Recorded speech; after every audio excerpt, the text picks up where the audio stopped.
According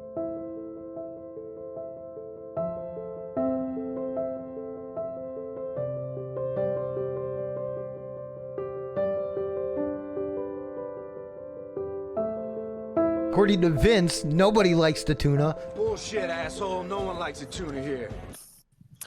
Well, hello and welcome everyone to the Noodles and Beer podcast, a show that focuses on not only the good and great, but the bad and ugly of the cinema world, hosted by myself, KawzNova, and my good friend and co-host, JayDrifts, or 9K Reactions if you know him from YouTube. What is up, my man? How you doing, brother? How you doing, man? How you doing? I'm doing great, man. This is the first episode of our new podcast together. I'm really excited. It's all about movies and cinema, which has always been a big part of my life. When other people were out partying, I was inside watching Harry Potter marathons and Game of Thrones, and cinema's just always been important to me. So I'm super excited on this. We got our noodles. You got your noodles, Jay? I ate them all, man. He ate them. I got my noodles. And then we got our beer. My beer. We got our beer. And we're talking Fast and Furious 1 today. It is a movie we decided to start with. Being that I play a lot of sim racing, Jay plays a little bit of sim racing, not only drifting IRL in real life, so he has that little bit of angle, and he's ripped apart cars before, so when it comes to the technical details, we have him there for the analysis. But without further ado, man, you want to tell us a little bit about Fast and Furious? And before we go any further, guys, we're assuming you've seen the film. Spoilers ahead. If you haven't seen the film, watch the film, then listen to the podcast. It's an analysis, review, and discussion show. So we'd like to get your input after you've seen the film, you watch the podcast, and then you message us, you leave a comment down in the box below. Let us know what you thought of the film, our analysis, if we're goofballs and entirely wrong, or if you think we're spot the fuck on, let us know. But without further ado, sorry, go ahead, Jay. No, so this film didn't create street racing, but it made it more mainstream. It made it more okay to put those racer body kits and wheels and make your car look fast, even though, you know, it may not be. Absolutely. I think it wasn't just an action film. What Jay is saying is, like, it really spawned a growth in the street racing world. Not that it didn't exist, but it ballooned the growth of people like cosmetics and starting to fuck with their cars, aftermarket parts. Like, this movie really helped spawn that. Well, not spawn it, but help balloon it, as we're trying to say. Yeah. I mean, obviously there was street racing before this, you know, hence the inspiration, you know, of the street racing world in this film. But this really made it more acceptable to society. Mainstream AAA Hollywood film. Vin Diesel, who we knew from Triple X, he was pretty in the limelight at the time. What was this, before Triple X? Yeah. So you remember? Oh, really? Damn, I'm off. He didn't do 2 because he was filming Triple X. So got you.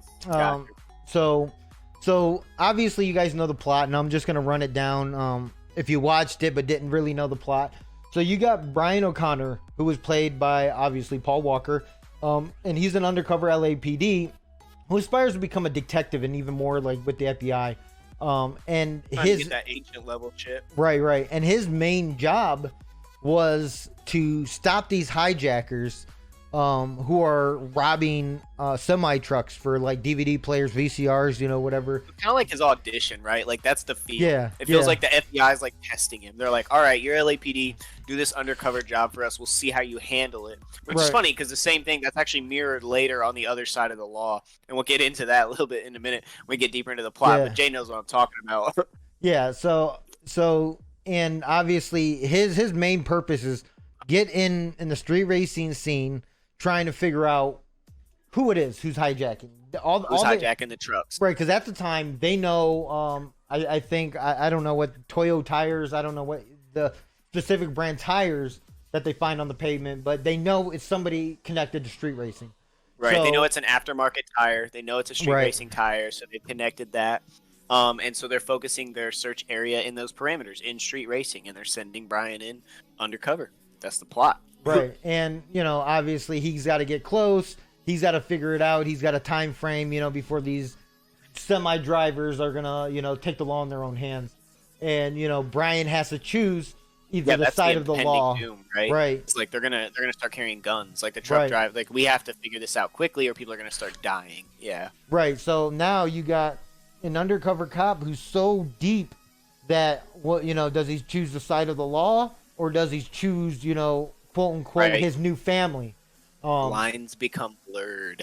Right. And then that's what this movie sets up for. So, And obviously when this movie came out, you know, they didn't know this movie was going to be huge.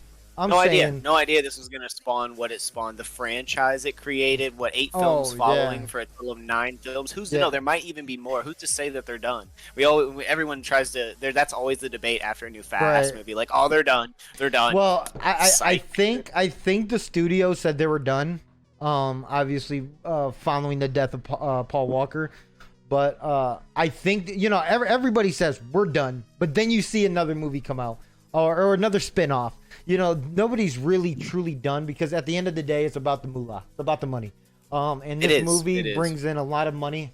And to say, hey, we're done making money off this name, that's, you know, that's debatable. Yeah. And some of the production, like some of the car scenes that they did were pretty revolutionary. Car scenes, car explosions, flipping cars. When Dom flips the homeboy, his dad's whip at the end, that shit was crazy. Like, it was pretty action intense. Fast and the Furious. Yeah. The title did not bullshit. No, I mean you got guns, like you got Uzis being sprayed, car explosions, half naked women dancing. Like this was like the James Bond of street racing movie, right? Because if you go to a street scene now, like I don't know how it is in LA, but I'm sure it's probably fucking insane. But here in Ohio, you don't have half naked women dancing on cars. You just it's cold, right? It's right. Cold as fuck. You just don't. Babies, right? You just don't. So, and eventually, I'm gonna come out to LA and check out the car scene. I'll drive my fucking 350Z all the way. When I get my track car, we're throwing the 350 on a trailer. You're driving her out. Hell yeah, hell yeah. It's done. It's done. All right, let's get into it. Let's tear into the intro just a little bit more in depth. We only talked about the plot. So the intro to this film, we pick up. It starts off with a pretty ominous scene. We see the truck kind of hauling ass on a dusty highway road. It looks like the sun is just set. Actually, it might have been later at night. I think it was night. It was definitely nighttime, but I don't know. It felt like it might have been pretty late. Yeah. Yeah, I think it was dark. We see some badass matching black Honda Civics cruise up, all green underglow, all matching, very unison, and it's definitely meant to be felt that way. And we kind of feel like some impending music. We're like, okay, high intensity, what's going on here? And over the course of like the next 2 to 3 minutes, these cars all kind of line up. They do some crazy maneuvers, not to mention like this Honda Civic fitting under the 18-wheeler that happens twice in the movie. But obviously they had to raise that truck up and realize some movie magic for you people. They had to raise that truck up so that the Honda Civics could fit under it. But that would never happen. Right, it would never happen. They steal the truck. They get it. They get away. They heist the truck. You don't know what's going on. Windows are all tinted. We don't have a clue of what's happening. And that's our first scene. And that kind of gives us an idea of what's going on with the heist and like what Brian's presence is for. Right. And yeah. So that was the main. You know, they had to set up what is a problem because what's the problem? What's the issue? Yeah. Every movie, you know, obviously you have a problem that you need to solve. And so Brian's problem is they're obviously hijacking trucks.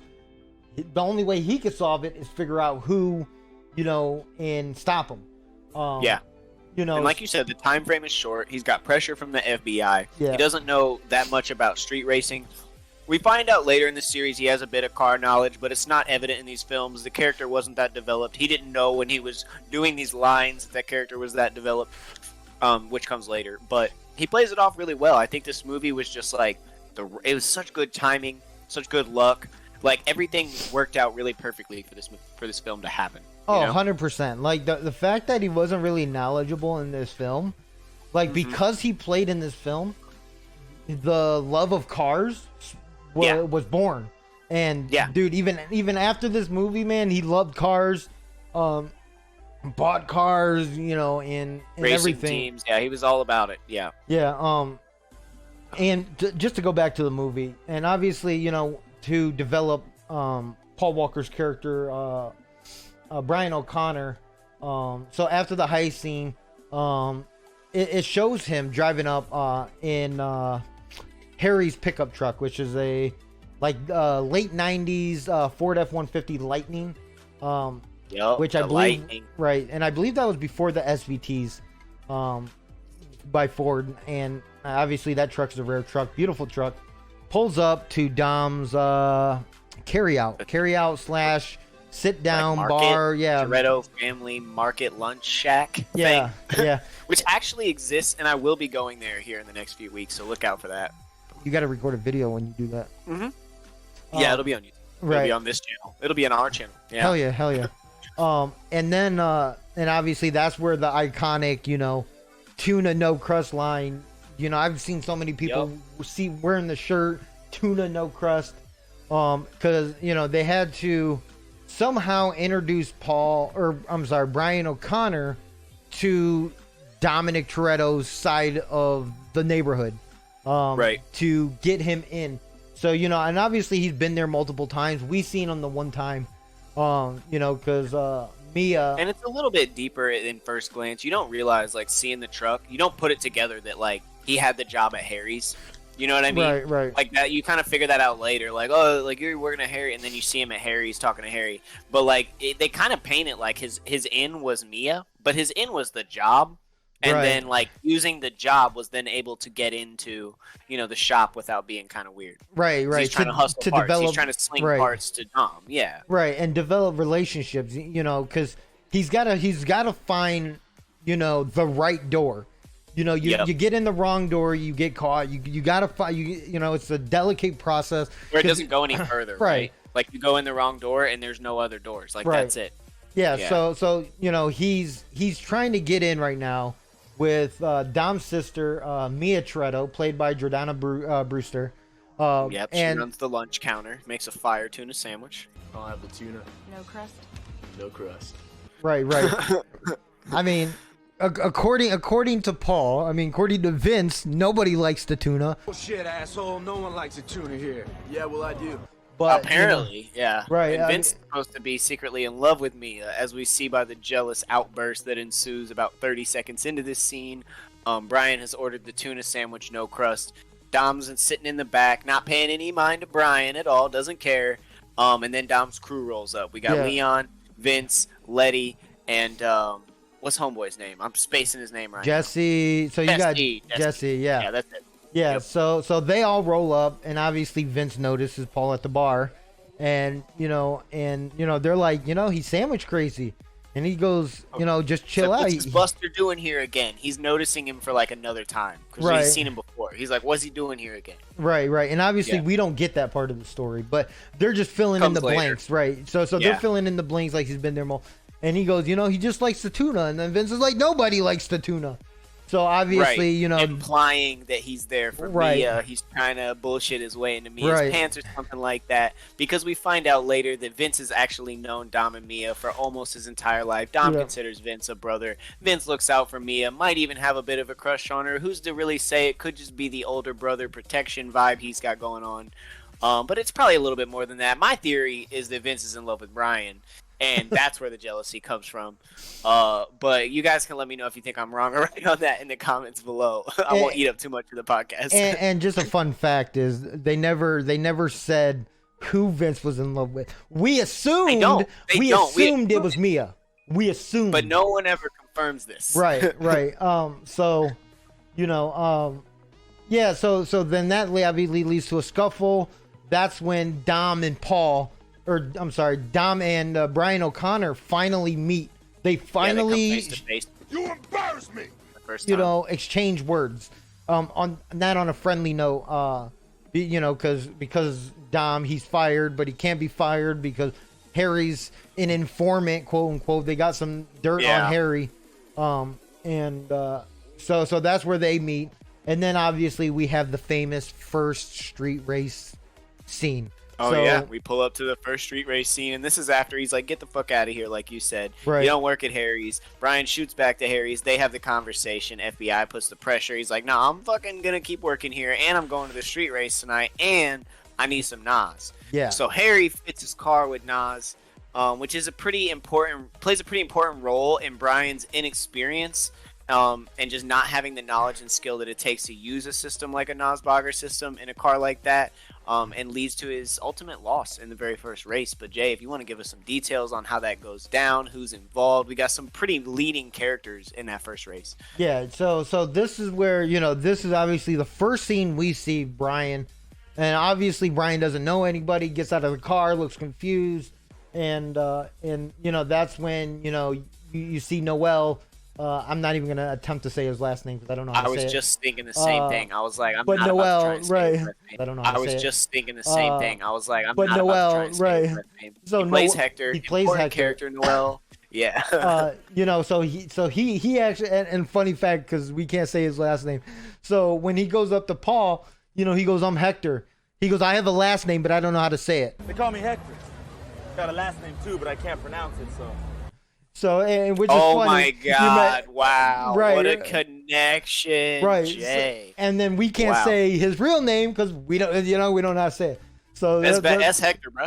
yeah, that's Hector. So he meets him, and obviously we see the stipulations of the race. Right. Dom walks up, king in the castle, like you said, the fucking Red Sea parts, Dom's crew rolls in, he's like, yo, here's the deal. Everybody's like, oh shit, the king is here. Right. 2G buy-in, winner takes all. We got a few people that are there for the hype for the race, and then who shows up all hyped as fuck trying to get up in this race? Right, Brian O'Connor, he wants in the race. Apparently Brian the LAPD... Spellner at this point. Right. LAPD doesn't give him any money, so apparently he's broke as shit. So, the only thing he has to offer is a pink slip to not even his car, because it was probably a constant or that was an impound. Oh, yeah, impound car. Yeah. So he's got the pink slip to an impounded car. And for those of you that don't know what that means, if you saw the movie and didn't get that scene, pink slipping in race terms means like, I don't have any money, so I'm wagering my car. If I lose, you can have my car. Here's the pink slip. Here's the fucking The pink title, slip is the title. Yeah. So, and then obviously, you see the race, 2-minute race.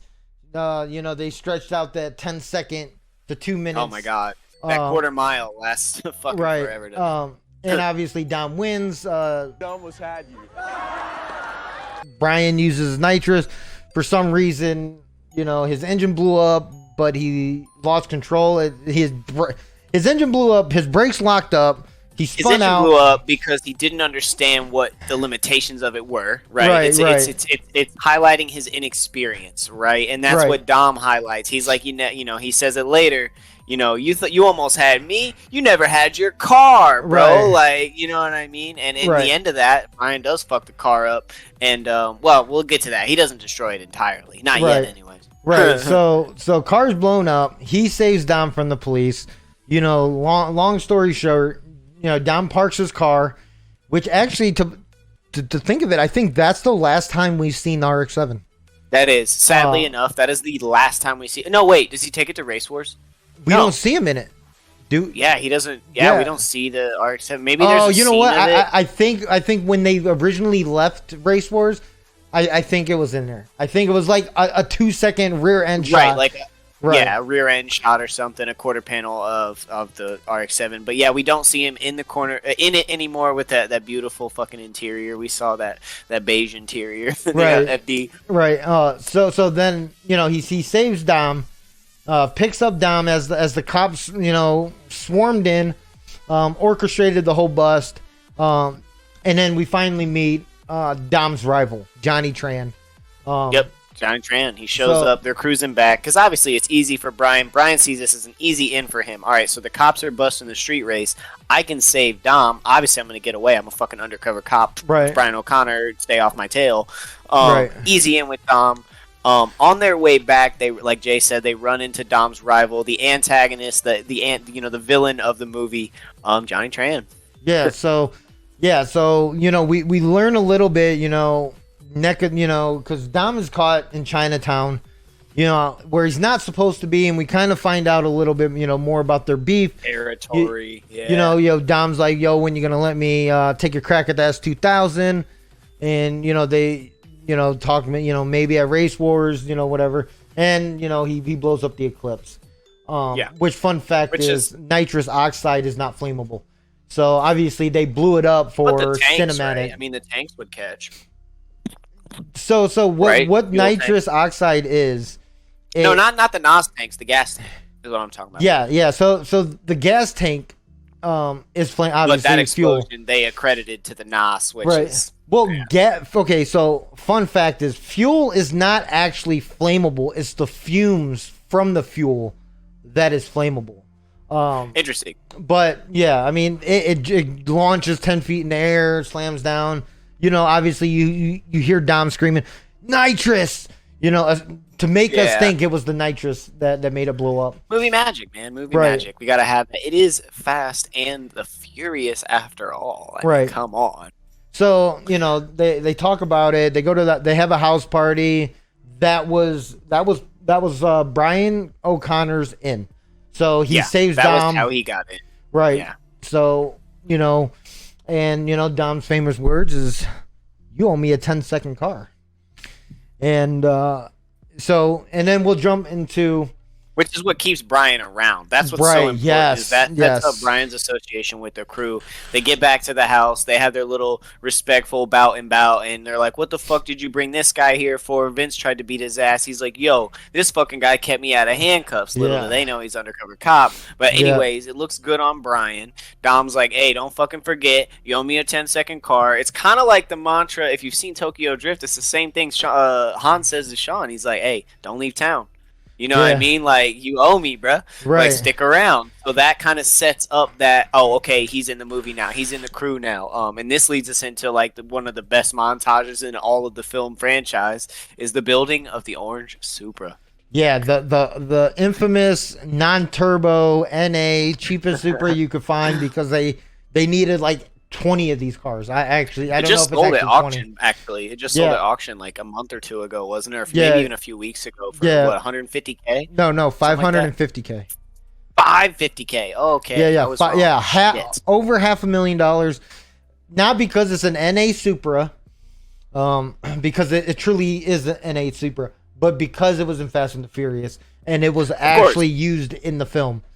And everything that happened with Brian, we're not going to go into it on this film. We'll touch on it later, of course. May he rest in peace. We missed him. Fantastic actor. Did great work on these films. But we're moving past that, and we'll talk about it later. This is not the film for that. Yeah. So they build a Supra. You know, that was his in. So, you know, Dom helping him build the Supra. They're putting parts in. They're shining her. But the way that montage ends, I think, is really important. They take it out for like the maiden voyage. It's Brian and Dom on the maiden voyage. They street race the guy in the fucking Ferrari. Nice car. What's the retail on one of those? More than you can afford, pal. Ferrari. Yep. Who's a dick? He's trying to show off for his girl. They dust him. Yeah, easily. That 2J power.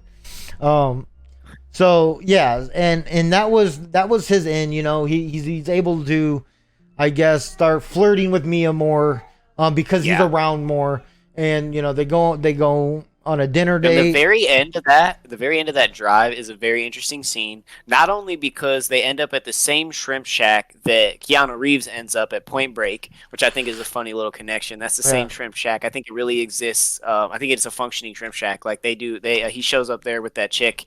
That was probably like a cameo built in, like just to see how many people would catch it, right? Like, yeah. But anyways, I was very confused by the end of this scene. He's sitting there. They've obviously taken the car out. They're having some lunch. It's Brian and Dom, and Brian kind of comes out of the blue. And I think this is kind of one of the bigger faults in the film. It's a weird angle, and he's like, he demands to know what kind of shady shit Dom is up to, because they haven't directly showed us that Dom is the heist guys and that's his crew, but it lines up, right? There's the same amount of people. They got the cars and everything. You're to assume that that's Dom, but he looks at him and he's like, "Yo, how am I supposed to believe you're paying for everything you got under those hoods by just running this fucking sandwich shop selling tuna sandwiches that nobody wants?" Right. And Dom says to him, all calm and collected, which I would be like, "Who the fuck are you? Why are you asking me these questions? Like, how do you know any of this type of shit?" He's like, "Hey, we'll see how you do it, Race Wars." And this sets up a big plot and the turning point of the film, I think. But it's a weird scene. It's really high tension, and Dom just kind of brushes it off. He's like, "Hey, we'll see how you do it, Race Wars." And Brian is angry. Like, he's like fingering the table and shit when he says this. Well, that's because the FBI is like ready to kick Brian off. Like, that's true. He's getting pressure from the FBI. Yeah, so he has no choice. Still, that's a mistake. Right. I feel like to do it that way. You know. Right. And just an interesting scene, I thought. And it plays off well. They move past it. They go to Race Wars. It's like it never happened. But if I were Dom, that would have been kind of sketchy. Yeah, I mean, if I was Dom, I would have denied it. I would have said, "Wait, for one, Like, how do you know anything's even happening? He's like, didn't you see me just win 8K plus a fucking 10-second car Right, like a little while ago? yeah, like, like- I make money, cuz. Right, and you know the fact that so obviously there's suspicion from Brian, and Dom sees that. So instead of saying no, I'm not doing, he says we'll see at race, see how you do at race wars. Doesn't deny Admitting it. Yeah, that's guilt. a good point. Doesn't Admitting deny it. guilt, right? Yeah. And there was previous scenes where it was possible he was the cop, and Dom's just like, we'll see how you do at race wars, like. Yeah, you know, like the breaking into Hector's and breaking into Johnny's and stuff. Those scenes, like, yeah, you're like, what? This is like, is some questions to be asked here. But for the sake of the film, they move past it. It's just a high tension moment. They use it to get your heart racing. They're like, oh, is he gonna get caught? No, he's safe. But they get your heart racing, and I think in the first watch, it's worth it. I think I'm just ripping it apart because I've seen it 50 times. Right. So then after obviously the Shrimp Shack, we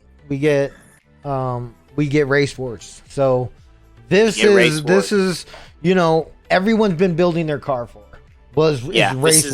It's basically a desert race. Yep. It's kind of meant to seem like the salt flats, as we know, or if you don't know, a lot of land speed records are set out in the salt flats because it's very level.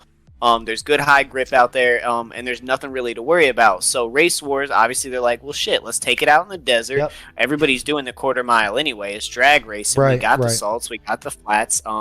And it's a pretty cool event. The way they come in with the music, the cars, it feels kind of like a Forza Horizon game. Right. You got the music going on and shit. It's pretty pumping. Right. So this obviously scene is what Hector's been building his cars. Dom's been building his car. Everyone's been building his cars for this moment. And, you only really see two races. So you see Letty race the white RX-7, dusts him. And then you don't. And she uses a 240, right? That S14, S14, Nissan 240 SX. And then you see, right, S chassis, baby. Yeah. Obviously Letty played by Michelle Rodriguez. Then you see Johnny Tran versus Jesse, because Jesse is putting up his dad's Volkswagen car. Yeah, we get blindsided. Jesse creates a rift. Not really out of nowhere, because the plot is there, but we didn't know about it. Right. But Jesse's dad's getting out of jail. The Jetta that Jesse's been driving around is his dad's. So Jesse has the bright idea to challenge Johnny, win the car, like pink slips. He challenges him for pink slips, so that way when his dad gets out, he can give his dad's car back, and then Jesse will have a car to drive, and they can go driving together. This kind of weird teenage I miss you dad fantasy, but it worked, I guess, for the film. And everyone instantly is like, Jesse, this is a bad idea. Like, you got Brian freaking out. They're like, what are you doing? Brian's like, hey, you don't know what the fuck he's got under that hood. As we saw earlier in the movie, they've checked it out. We've seen the background scenes of Johnny Chan pumping oil into homie's mouth. Ted, where's my engines type shit. Well, actually looking for Nissan SR20s, which is weird that he's driving a Honda S2000. With a Nissan SR20, it doesn't really match up. But Brian, it wasn't just the S2K that was in the garage, right? There was like another Civic, and there was some other shit in the garage. Yeah, so the two cars that they showed without engines, though, is an Acura Integra and I believe a Honda Civic. So you have two Honda manufactured cars, and he's talking about SR20s. Oh, and Nissans. Yeah. Right. So that was obviously kind of weird. But yeah, so Jesse's like, I'm gonna do what you did. I'm gonna do. But see, and we'll take a stroll down memory lane. Brian O'Connor lost his car. Why are you Jesse trying uses to Brian's relive pink slip moment as like justification, but Brian lost, as Jay has pointed out. Like, it's not a justification. Brian fucking lost his car and then had to fucking build Dom a Supra. Right. So this is a bad idea, and they know Johnny doesn't fuck around. He's already blown up the Eclipse. And he's a lot tougher on people. Like I said, we saw the Ted oil scene. Everybody knows this is a bad idea, and this brings us up to the fucking starting line. Yeah, and what happens, Jay? I mean, we all know what happened. I mean, Johnny Tran dusts him. Johnny Tran dusts him. And then obviously after the race, there's a scuffle with Vin Diesel, Johnny Tran. And why is that though? That's because Jesse takes off. Jesse doesn't give the car up. He panics. I don't think Johnny Tran really cared about the car. I think he was more focused because a small scene of the LAPD raiding Johnny Tran. Oh, Because, you're right. That was his motivation in the scene. right, He's because like, "And it Paul was Walker had to you." snitch. Yeah. He had to snitch on Yeah. a crew, and he did find a bunch of DVD players when they were going through Johnny Tran's garage, but they were all checked. Like, they were all good. They weren't stolen. cool. So, and obviously Johnny Tran's like, somebody narked on me, and I think it was you. And then that's when I Vin never Diesel knocked on exploded. nobody. Right. Yeah. Exploded, beat the shit out of him. Yeah. Dom and- was pissed. And disrespect's a big thing with him. That's what we're meant to see. Yep. Brian has the famous line, respect is what matters to some people. And Dom gives him that look, like, kind of weird look. Yeah, like, yeah. I get you, bro. Right. But yeah, as we know, that matters a lot to him. So when someone calls Dom a narc or calls him a fucking snitch, he reacts. Right. Well, even before then, Johnny Tran was like, "Go fetch my car," and then Dom's like, "You better watch who you talking to. We ain't on your block, right now." Right. So, right. We have race wars. right. This is Yeah. different. So Yeah. So the moment he called him a narc, Dom flipped out, like 100% flipped Yep. out, So the because fight ensues. right, because Dom has built a reputation, and he's not gonna have it slandered by Johnny Tran. So that all happens, and then we get to the main heist. So this is what the whole movie's been about, building up to their last, Which is ironic, heist. right? Because I want to point this out. Dom tells Brian, "We'll see how you do at Race Wars." We don't see Brian race. We don't And see then they anyone decide- race. And we also know from earlier context, Dom mentions, like, this is probably going to be their last heist. He's like, we're all going to take a long vacation after this. We ain't going to be doing this shit like we was or whatever. So you assume Brian's going to get to go on the last heist. They take off from Race Wars without Brian. Right. Yeah. Without Brian and Jesse. So there was no Without Brian Jesse. and So Jesse, they're 'cause already Jesse a had man taken down. off after his race. Yeah, so they're Right. a man down. They could have brought Brian to level up, but didn't think that, I guess. Right. Yeah. So I don't think I think they've thought of it, and obviously you have But Vince this is over how here. they set it up. This is how they set up the end. They had to do it this way. So they let you pretty much assume what happened. So in my opinion, and obviously I could be wrong, I believe Dom wanted to take Brian, and I think Vince was like, "No, let's not do it. It's our last one. Let's do it." It wasn't unanimous. Right. Yeah, I agree with you. That's probably and- that might have been how it went down. Right, and then Letty, you have Letty who was like, something don't feel right. Yeah, and- that's exactly what she said. She's like, Dom, think about us. Think about the future. Think about everything. right, and and he's like, you're right. Let's do it. right, no, and he was like, don't do that, because they were kind of, wishing bad juju, and then he was like, look, this is our last one. We can drive far away, go on a beach, and so they do it, and obviously this heist, To do it. right, attempt to do it. Obviously, stuff goes bad because now you got a trucker who said, "I'm not getting robbed anymore. This isn't going to happen. I want to say it's it's Double barrel sawed off. Yeah, double barrel shotgun. And Vince goes to shoot through the glass, jumps on the hood, driver swerves, he gets flung to the side, wrapped up now he's wrapped up into that cable, gets shotgun pellets into his side.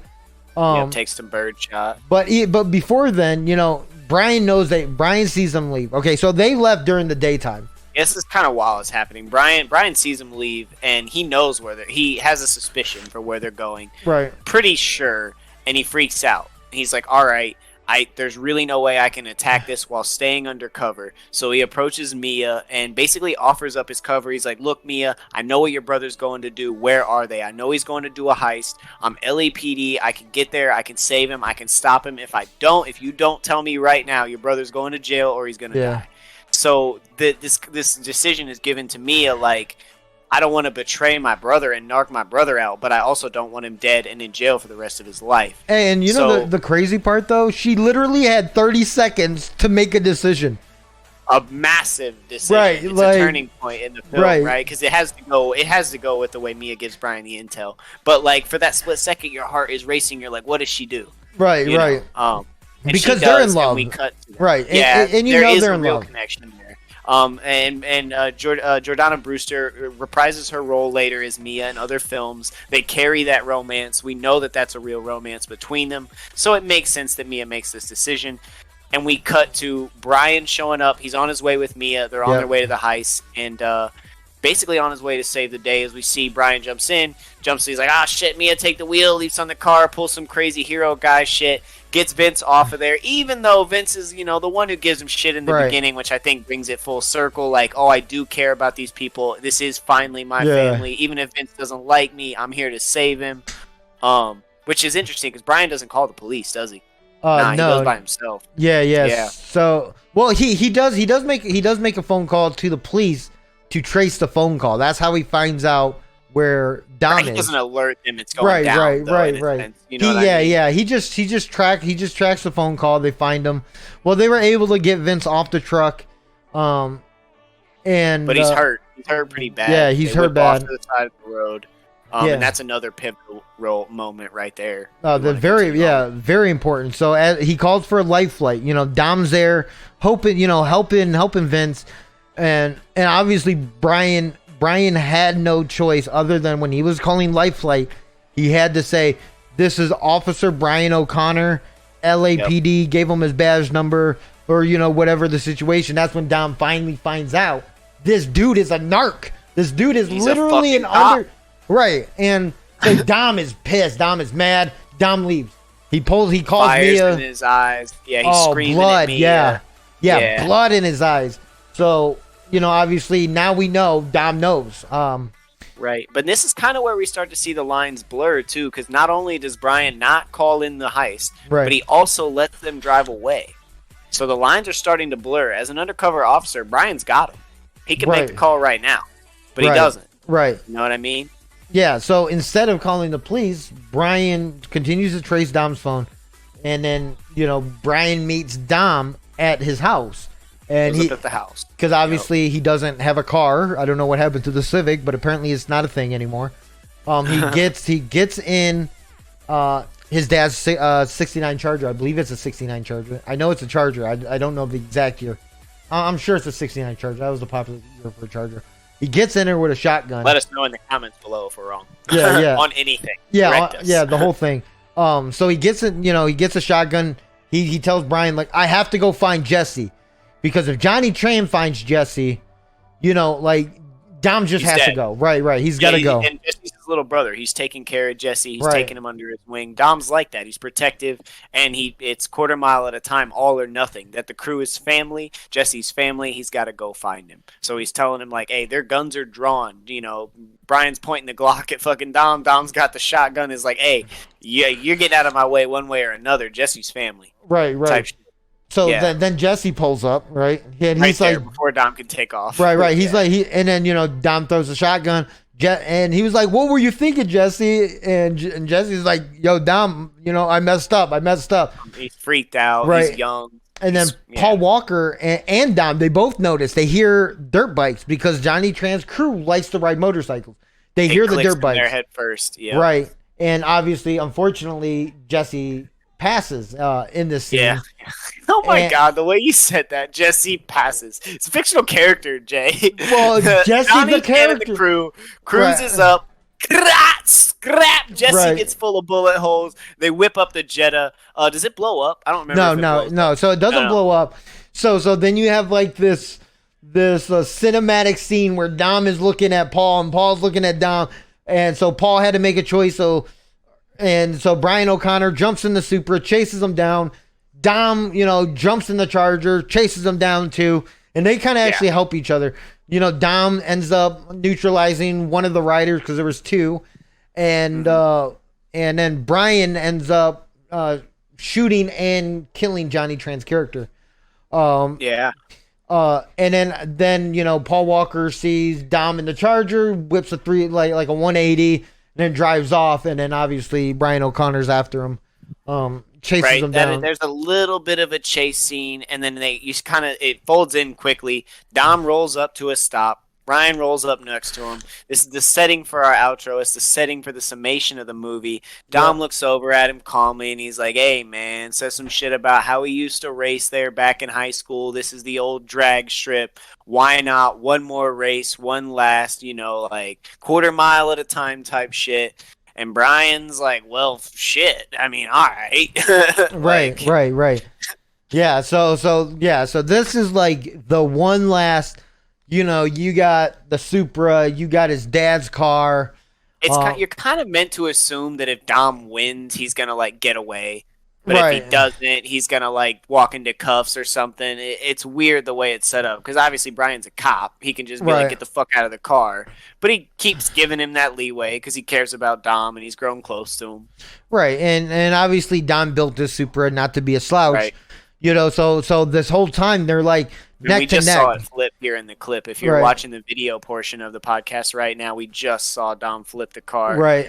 You know, obviously they raced, they beat the train. That's I believe Nova looked up the fact. Fun fact is it was CGI, right? Yep, Yeah. no train at all. They jumped that, but the train was added in later, unfortunately. So And it your was heart pr- racing, that sense of danger is not real. Right, and it's probably their stump doubles. They probably, I mean, you know, Yeah. correct me if I'm wrong. It was probably their stump doubles. They probably didn't do that. If anyone, might have been RC. I know they do a lot of RC remote controlled shit Right. like that. Yeah. So then you know they both make it. Then Dom takes a look over at Brian, and you know that was short lived. A truck pulls out in front of Dom because Dom's not paying attention. Flips the Charger, totally destroys it. Has 100% totaled. Yeah, So- pretty shooken up. Right, Yeah, breaks and his arm. yeah, you know cops are coming, and Dom pretty much gives up. Like he has nowhere to go. Yeah, he's no ready. car. He's like, all right, I gave it my best. I tried. Right. You got me. Yeah, and then Ryan looks at him, yep. holds up the keys. It's like, I owe you a 10-second car, bro. Yep. Yeah, and then Dom's like, you know, do you know what you're doing? Yeah, And and this then is Paul. where Brian crosses that line, right? Yeah. This is where Brian, fully, not only are the lines blurred now, Brian's taken a stance. He stepped to the other side and said, fuck it, go. Family first. Right. Yeah. I mean, he watches them go, and that was the last time we seen that Supra actually. So Yeah, you Brian know. turns around, walks toward the police. I think credits roll just about here. Yeah. Yeah, and that was the first installment in the Fast and the Furious saga. Like, Iconic movie, man. I was like a young kid when I first saw this, maybe 10, 11, something like that. that's crazy. It 'cause changed. I was like It's really 14. crazy. I was like 14 years old. I'm old. Very You old. are old. Old ass I was in man. high school when this One of movie my came favorite out. movies of all time, man. I'm glad we started the Noodles and Beer show with this film. It's a film I care very much about, especially the first 3 iterations of the series, and we're going to be touching on those. We're going to be following up this episode with Too Fast, Too Furious. Look up for that in the coming weeks. I'm really excited for that. Yeah, me But I too. want to thank you guys for tuning in. As you can see here, if you're watching the YouTube portion of the podcast, we have the instructions on screen on how to add this podcast Yep. to the Apple Podcast app if you use an iOS device. So that makes it really convenient. All new episodes that come out will show up in your library. You won't have to do anything but basically copy a URL and paste it. But yeah, as KawzNova, I want to thank you guys for being here. I really enjoy doing this. Jay, thank you for your time and Yeah, your no analytical problem. mind when it comes to cars, bro, and Yeah. knowing what's real and what's bullshit.